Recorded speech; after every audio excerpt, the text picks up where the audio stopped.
9th class English B core. तो देखो अब तक हमने कुछ पोएम कर ली हैं, अब हम करेंगे पोएम नंबर 5। पोएम नंबर 5 है ना, इसकी खासियत है तुमको पोएम तो कम लगेगी और ऐसा लगेगा कि मैं चैप्टर पढ़ा रहा हूँ, मतलब लगेगा ही नहीं कि हम पोएम कर रहे हैं, ऐसा लगेगा कि हम चैप्टर पढ़ रहे हैं। पोएम का नाम है अ लेजेंड ऑफ नॉर्थलैंड। देखो लेजेंड का मतलब होता है पौराणिक। लेजेंड का क्या मतलब होता है, देखो हिंदी में मैंने लिख रहा, मुझे पौराणिक सही से लिखना आता भी नहीं है।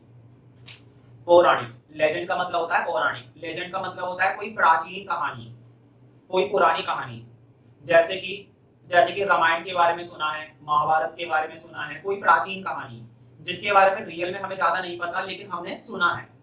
और जो बातें हम सुनते हैं वो या तो सच होती हैं या फिर झूठ होती हैं, लेकिन सब लोग क्या कहते हैं, हमने सुना है।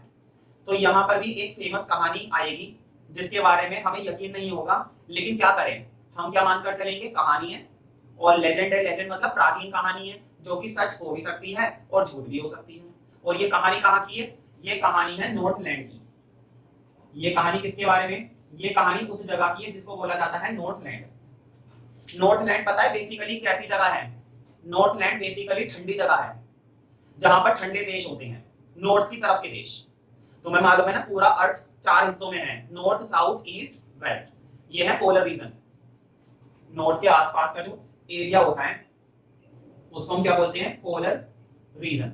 मतलब कि पोल के आसपास का एरिया, नॉर्थ पोल के आसपास का एरिया, ठीक है, पोलर रीजन। तो वहां की ये कहानी है। मैं बेसिकली कहानी के अंदर एक मोटी मोटी बात बता देता हूँ कि किसी भी व्यक्ति को ज्यादा लालच नहीं करना चाहिए। जो व्यक्ति ज्यादा लालच करता है हमेशा लालच का अंजाम कैसा मिलता है, लालच का अंजाम हमेशा कैसा मिलता है, बुरा।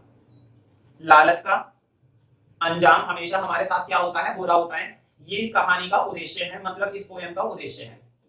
अब हम प्रॉपर इस पोएम को एक्सप्लेन करते हैं, समरी ऑफ द चैप्टर। तो देखो मैंने लिख रखा है समरी ऑफ द चैप्टर, क्योंकि मैंने पहले बताया इस पोएम को पोएम ना बोलो तो ज्यादा अच्छा है तो ये पोएम, लेकिन दिखने में ऐसा लगेगा जैसे कि कोई चैप्टर की स्टोरी है। तो स्टार्ट करते हैं। पोएम की शुरुआत होती है उस जगह से जो कि पोलर रीजन कहा जाता है। Number 1 point, the Northland is a polar region. मैंने पहले ही बताया कि जो नॉर्थलैंड होता है वो कहाँ का हिस्सा होता है, नॉर्थ पोल के साइड का। तुम्हें मालूम है पूरी अर्थ पर 4 पोल तो है, नॉर्थ साउथ ईस्ट वेस्ट। तो नॉर्थ के आसपास का एरिया क्या है, नॉर्थलैंड है। नॉर्थ के आसपास का एरिया क्या है, नॉर्थलैंड है, जिसे पोलर रीजन कहते हैं। ये बहुत ही ठंडा होता है, आए दिन तो यहाँ पर क्या होती रहती है, स्नोफॉल होती रहती है, तो ये बहुत ही ठंडा होता है। तो देखो आगे क्या लिखा हुआ है, it is a very cold region. ये बहुत ही ठंडा इलाका है। कवर्ड विद स्नो, जो कि किससे ढका हुआ है, कवर्ड का मतलब होता है ढका होना और स्नो का मतलब होता है बर्फ। जो कि किससे ढका रहता है, ये ढका रहता है बर्फ से। वही पोलर रीजन है, तो पोलर रीजन पर ज्यादातर टाइम क्या गिरती रहती है, बर्फ गिरती रहती है। तो ये इलाका पूरा का पूरा किससे ढका रहता है, बर्फ से। The poem is set in the backdrop of Scotland. Scotland जो है वो एक जगह है। स्कॉटलैंड कहां पर है, स्कॉटलैंड यूनाइटेड किंगडम का ही एक हिस्सा है। जैसे हमारे भारत का हिस्सा दिल्ली, ऐसे यूनाइटेड किंगडम का एक हिस्सा स्कॉटलैंड। तो ये जो पोएम है ये पोएम कहां पर सेट की गई है, मतलब इस पोएम के बारे में, इसके पोएम के अंदर जब हम पढ़ते हैं तो कहां के बारे में बताया जाता है, यूनाइटेड किंगडम के स्कॉटलैंड के बैकड्रॉप के बारे में। बैकड्रॉप का मतलब एक तरीके से सीनरी। इसमें कहां के दृश्य हैं, इसमें स्कॉटलैंड के दृश्य हैं। तो बैकड्रॉप का मतलब तुम ये भी बोल सकते हो दृश्य। मतलब पूरी पोएम कहां के बारे में है, पूरी की पूरी पोएम स्कॉटलैंड की सीनरी के बारे में है कि वहां पर क्या होता था। Which is near the northern tip of the United kingdom, जो कि यूनाइटेड किंगडम के उत्तरी इलाके के पास में है। स्कॉटलैंड कहां पर है, कभी गए हो स्कॉटलैंड, मैं भी नहीं गया। अगर स्कॉटलैंड अगर तुम जाते हो तो स्कॉटलैंड कहां पर है, स्कॉटलैंड यूनाइटेड किंगडम के नॉर्थ इलाके के पास है। और बेहद मात्रा में वहां पर क्या होती है, वहां पर बेहद मात्रा में क्या पाई जाती है, ठंड, खूब ठंड होती है। किसी भी समय चले जाओ, 12 महीने, बहुत ही कम ऐसे दिन होते हैं जब धूप निकलती है। ज्यादातर समय वहां पर क्या गिरती रहती है, ज्यादातर समय वहां पर क्या गिरती रहती है, बर्फ। तो जाओ वहां पर किसी दिन और बर्फ की तरह जब कुल्फी बन जाए तो वापस आ जाना, अच्छी बात है। This place is also somewhat nearer to the northern pole. और ये जो पूरा का पूरा इलाका है, ये पूरा का पूरा जो स्थान है ये कौन से पोल के पास है? नॉर्थ पोल के पास। भाई सीधी सी बात है, तभी तो इस पोएम का नाम है लेजेंड ऑफ नॉर्थलैंड। मतलब हम कहां की बातें कर रहे हैं? हम उस इलाके की बातें कर रहे हैं जो कि नॉर्थ की साइड है, और नॉर्थ की साइड के जितने भी इलाके होते हैं वो ज्यादातर कैसे होते हैं? ठंडे इलाके होते हैं। कैसे इलाके होते हैं भाई? ठंडे। बर्फ गिरती रहती है। कभी वहां पर जाओ घूमने के लिए तो बताओ, लग रहा है कहीं से कि हम पोएम पढ़ रहे हैं? ऐसा लग रहा है ज्योग्राफी पढ़ रहे हैं। नहीं। सेकंड पॉइंट देखते हैं। Closeness to the north pole gives this place a cold weather. मतलब ये नॉर्थ पोल के इतना ज्यादा निकट है। क्लोजनेस का मतलब होता है निकट, क्लोजनेस का मतलब होता है पास में होना। तो ये इलाका नॉर्थ पोल के इतना ज्यादा पास होता है कि यहाँ पर हमेशा ये जो स्थान होता है वहां पर मौसम हमेशा कैसा होता है? ठंडा। उस स्थान का मौसम हमेशा कैसा बना रहता है? ठंडा। With very few hours of sunlight, और बहुत ही कम घंटे यहाँ पर क्या होती है? सूरज की रोशनी। सच बताऊं तो सूरज बहुत ही कम निकलता है, मतलब ज्यादातर टाइम यहाँ पर क्या होती है? बर्फबारी। तो सूरज की रोशनी बहुत ही कम घंटे दिखाई देती है। द पोएट हैज रिटन, यहाँ पर पोएट लिखता है that here hours of the day are few. यहाँ पर वो कह रहा है कि यहाँ पर दिन के घंटे बहुत कम होते हैं, मतलब दिन बहुत छोटे होते हैं। And nights are so long in winter, और विंटर में रातें बहुत लंबी होती हैं। भाई ठंडे इलाकों में ऐसा ही होता है। बाकी मुझे ज्यादा नहीं पता क्योंकि ये ज्योग्राफी का पार्ट है, ऐसा क्यों होता है। तो हम अभी तो हम इंग्लिश कर रहे हैं तो इंग्लिश में ही रहना ठीक रहेगा। तो रातें बहुत ही कैसी होती हैं वहां पर? लंबी। That people are unable to spend the whole night sleeping, और लोग है ना इस लायक भी नहीं होते कि पूरी रात आसानी से सो पाए। भाई जब इतनी ठंड पड़ेगी और इतनी लंबी लंबी रातें होंगी तो कहाँ लोग आसानी से सो पाएंगे? सोने के लिए क्या होता है? एक प्रॉपर टेम्परेचर चाहिए। ना तो बहुत ठंडी में एक व्यक्ति सो सकता है और ना ही एक व्यक्ति बहुत गर्मी में सो सकता है।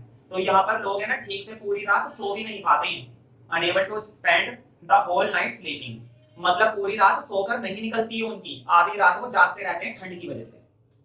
क्योंकि कई बार है ना ये बात बोली जाती है कि ठंड की जो नींद होती है कई बार वो नींद हमेशा की हो जाती है, मतलब बंदे की मौत भी हो सकती है। थर्ड पॉइंट देखते हैं। When it snows in Scotland, जब बर्फ गिरती है स्कॉटलैंड में, क्या गिरती है? चॉकलेट तो गिरती नहीं है भाई, चॉकलेट गिरती तो तुम्हारे जैसे लालची बच्चे ऐसे करके खड़े हो जाते हैं और मुंह में जाती सीधी चॉकलेट। तो चॉकलेट नहीं गिरती, क्या गिरती है? बर्फ। तो जब स्कॉटलैंड में बर्फ गिरती है, पीपल हार्नेस, देखो पीपल हार्नेस, तुमने वो देखा है हिरन?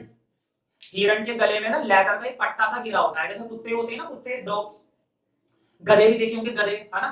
तो उनके गले में ना एक लेदर का चमड़े का पट्टा सा गिरा रहता है, तो उस पट्टे को खींच खींच कर उसे सरकाया जाता है, तो उस चीज को बोलते हैं हार्नेस। उसको क्या बोला जाता है? हार्नेस बोला जाता है, जो उनके गर्दन में गले में पड़ा हुआ होता है।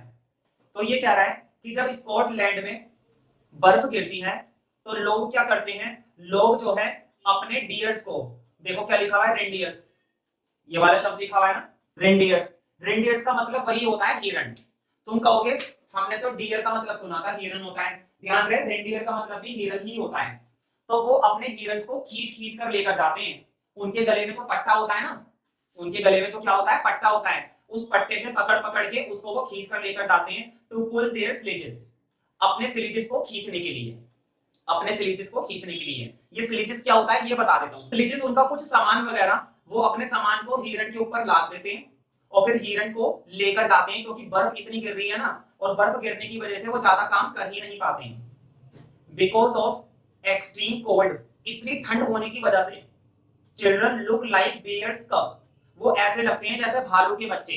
तुमने देखा होगा ना सर्दियों में हम कैप वगैरह पहन लेते हैं और बहुत मोटे मोटे और गर्म गर्म कपड़े पहन लेते हैं, तो हम कैसे दिखाई देते हैं? और वहां पर तो इतनी ठंड है, तो वहां पर तो नॉर्मल कपड़ों से काम ही नहीं चलता, तो बच्चे इतने ज्यादा कपड़े पहन लेते हैं कि वो कैसे दिखाई देते हैं? जैसे भालू के बच्चे। और तुमने देखा होगा वहां के तो कपड़े भी ऐसे होते हैं, वो नहीं होते जिनमें से धागे धागे निकले रहते हैं, फर निकला रहता है ना, बाल बाल से निकले रहते हैं, इस तरह के कपड़े वो पहनते हैं। तो छोटे छोटे बच्चे बड़े ही प्यारे लगते हैं और ऐसे लगते हैं जैसे भालू के बच्चे, लेकिन वो भालू के बच्चे है नहीं। बिकॉज ऑफ फनी एंड फरी क्लॉथ, वो मजाकिया कपड़ों की वजह से और फरी क्लॉथ की वजह से। फरी का मतलब क्या होता है? फरी का मतलब वो धागे धागे वाले मोटे मोटे कपड़े। सर्दियों के तो कपड़े तुमने देखे ही हैं, बस वहां पर सर्दियों के कपड़े ऐसे होते हैं जिनमें से बाल निकले हुए होते हैं, जैसे जानवर के शरीर पे से बाल निकले हुए होते हैं ना, बिल्कुल ऐसे। अ स्टोरी, अब इस पोएम में क्या होगा? एक छोटी सी कहानी आएगी अलग से, और वो कहानी मेन इस चैप्टर की, इस पोएम की। अभी जो मैं कह रहा था ना कि हमें लालच नहीं करना चाहिए, लालच बुरी बला होती है, लालच का अंजाम अच्छा नहीं होता। तो वो कहानी इस पोएम में आने वाली है। A story is quite famous, एक कहानी बहुत ही फेमस है, and has been passed on through generations in Scotland, और वो स्कॉटलैंड में इतनी जनरेशन से चली आ रही है, पीढ़ियों से चली आ रही है। मतलब इतनी प्राचीन कहानी है, इतनी पुरानी कहानी है कि लोग उसे इतने समय से पीढ़ियों से सुनते आ रहे हैं। तभी तो अब समझ में आया पोएम का नाम क्या है। पोएम का नाम है a legend of Northland, Northland की एक प्राचीन कहानी। क्या अभी तक वो कहानी आ गई? मैंने तुमको अभी तक वो कहानी तो बताई नहीं, कहानी तो अभी आनी बाकी है। तो वो कहानी पीढ़ियों से चली आ रही है। और ये जो कहानियां होती है ना, प्राचीन कहानियां, ये इंपॉर्टेंट बात नहीं होती कि ये कहानियां सच हैं या फिर ये कहानियां झूठ हैं। इंपॉर्टेंट बात ये होती है कि इन कहानियों से हमें कुछ ना कुछ सीखने को मिलता है। और इस कहानी से भी तुमको ये सीखने को मिलेगा कि लालच बुरी बला होती है, हमें लालच नहीं करना चाहिए। फोर्थ पॉइंट देखते हैं, the poet does not believe in the authenticity. Authenticity का मतलब होता है सच्चाई। पोएट को भी इस बात का बिल्कुल भी भरोसा नहीं है कि इस कहानी में सच है या फिर ये कहानी वास्तविक है। पोएट को भी ऐसा लगता है कि जो कहानी को इस पोएम में बताने वाला है ना, अभी कहानी बताई नहीं, उसको भी ऐसा लगता है कि जो कहानी को बताने वाला है कि वो कहानी शायद सच नहीं है, उसको भी ऐसा लगता है। But yet is tempted to share the story, लेकिन फिर भी वो अपनी स्टोरी को बांटना चाहता है। वो इस चीज के लिए टेम्प्टेड है, मतलब उसके मन में ये इच्छा आ रही है कि वो इस स्टोरी को शेयर करना चाहता है। देखो, कहानी सच हो चाहे झूठ हो, कहानी जब तुम किसी के साथ शेयर करते हो तो उससे सीखने को तो मिलता है। इसलिए मिथोलॉजिकल स्टोरीज, मिथोलॉजिकल का मतलब वही होता है प्राचीन कहानियां या फिर पौराणिक कहानियां, जो सच भी हो सकती हैं और झूठ भी हो सकती है। Mythological stories may not relate to realities. जो पौराणिक कहानियां होती हैं वो सच्चाई से कभी भी रिलेटेड नहीं होती, but they always carry some good message, लेकिन उनमें हमेशा एक अच्छा मैसेज जरूर होता है। And that is why the poet is narrating the story, और इसलिए यहाँ पर कवि एक कहानी सुनाएगा। अब वो कहानी क्या है वो मैं तुम्हें बताऊंगा। अब देखो, इससे आगे की जो पोएम तुम्हारे नोट्स में लिखी हुई है, दो तरीके हैं, या तो लाइन टू लाइन में उस पॉइंट को एक्सप्लेन करो, या फिर वो कहानी में शॉर्ट में पूरी की पूरी खुद से तुम्हें सुना दूं। तो देखो, मुझे दूसरा ऑप्शन बेस्ट लग रहा है कि मैं आगे के पॉइंट एक्सप्लेन ना करके आगे की कहानी तुमको सुना देता हूँ। कहानी प्रॉपर समझ में आ जाएगी, कोई दिक्कत नहीं होगी। और मुद्दे की बात है कि आगे के पॉइंट तुम कैसे करोगे, तो आगे के पॉइंट खुद से पढ़कर देख लेना। समझ में आते हैं तो अच्छी बात है, नहीं आते हैं तो कोई बात नहीं, लेकिन कहानी तुम्हें पूरी समझ में आ जाएगी। मैं कहानी बताता हूँ। जैसे तुमने देखा है, वो नहीं होते तपस्वी वगैरह, साधु वगैरह, है ना, साधु संत लोग, ये क्या होते हैं, इनका ना कभी अपमान नहीं करना चाहिए साधु संत का।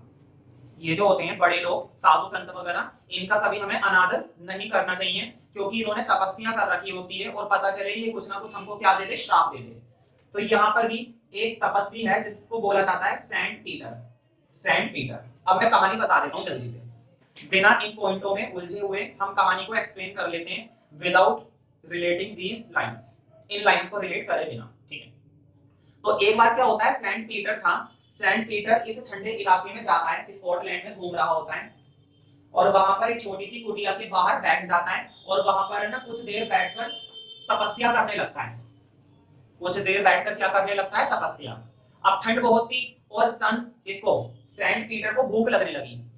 तो वहीं पर है ना, उस कुटिया में एक छोटे कद की औरत थी, और वो औरत क्या करती है, केक बना रही थी। केक होता है ना, केक बना रही थी। तो इसको भूख लग रही थी, तो इसने बोला कि मुझे केक दे दो थोड़ा सा खाने के लिए। तो इतनी चालू औरत है, इतनी लालची औरत है, वो कहती है चलो मैं तुम्हारे लिए दूसरा केक बना देती हूँ, ये तो बड़ा केक है, मैं तुम्हारे लिए छोटा केक बना देती हूँ। तो वो केक बनाना शुरू करती है और इतना सा केक बनाती है, लेकिन वो इतनी ज्यादा लालची होती है, उसको ना ये केक भी कैसा दिखाई देता है, बड़ा। फिर वो फिर एक दूसरा केक बनाती है, तो केक बनाती है, दोबारा से ये काम करती है। तो ये सिलसिला चलता रहता है, और सेंट पीटर को बहुत भूख लग रही थी, और अब तो उसको क्या आ रहा था, गुस्सा भी आ रहा था कि पता इतनी लालची औरत। कहा जाता है कि महिला का जो हृदय होता है वो ज्यादा संवेदनशील होता है एज कंपेयर टू मेल, मतलब मर्दों के मुकाबले औरत में ज्यादा ममता होती है, लेकिन उसके अंदर तो थी ही नहीं, वो तो लालची इतनी है। तो ऐसे करते करते ना उसने एक पतली, केक तो बनाया नहीं, कागज जैसी एक पतली वेफर बना दी। वेफर्स होते हैं ना, वेफर्स, चॉकलेट वगैरह के वेफर्स होते हैं, तो इतना पतला वेफर बना दिया।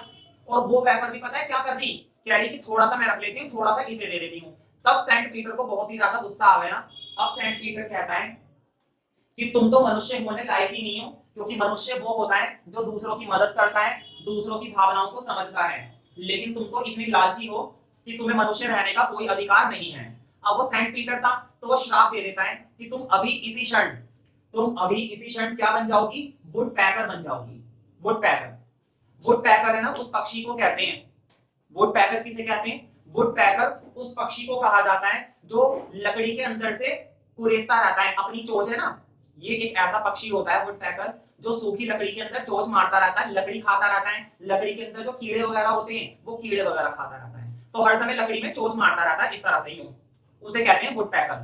तो उसने सेंट पीटर ने उसको श्राप दिया कि तुम इतनी लालची हो, तुम्हें अब मनुष्य बनने रहने का कोई अधिकार नहीं है, और तुम अब हमेशा अपने खाने के लिए ऐसे ही भटकोगी, जगह जगह अपने खाने की क्या करती रहोगी, तलाश करती रहोगी। तो यहाँ पर सेंट पीटर उसको ये श्राप दे देता है। अब बताओ आज के जमाने में ये बात सच लगती है कि कोई श्राप दे दे और वो महिला किस में बदल गई, पक्षी में बदल गई? तो देखो मैंने पहले ही बोला था, ये सिर्फ क्या है, एक लेजेंड है। लेजेंड का मतलब होता है प्राचीन कहानी, जो कि सच भी हो सकती है और झूठ भी हो सकती है। तो जैसे ही वो पक्षी में बदल जाती है, तो इसी के साथ ये पूरी पोयम खत्म हो जाती है। तो देखो हमने डायरेक्टली इतने सारे पॉइंट को ना पढ़कर हमने बिना पॉइंट को पढ़े इस पोयम को समझ लिया। अगर हम लाइन टू लाइन रीड करते तो बहुत टाइम चला जाता, और आगे की पूरी स्टोरी में यही सारी बातें हैं। फिर वो तुरंत पक्षी बन जाती है और आज वो जगह जगह घूमती है, जिसे हम आज की भाषा में क्या बोलते हैं, वुड पैकर। वुड मतलब लकड़ी, तो वो लकड़ी में छेद करती रहती है। कहीं भी तुम्हें ये पक्षी दिखाई देगा ना वुड पैकर, ये लकड़ी में छेद ही करता रहता है, ऐसे ही चोंच मारता रहेगा ये वाला पक्षी।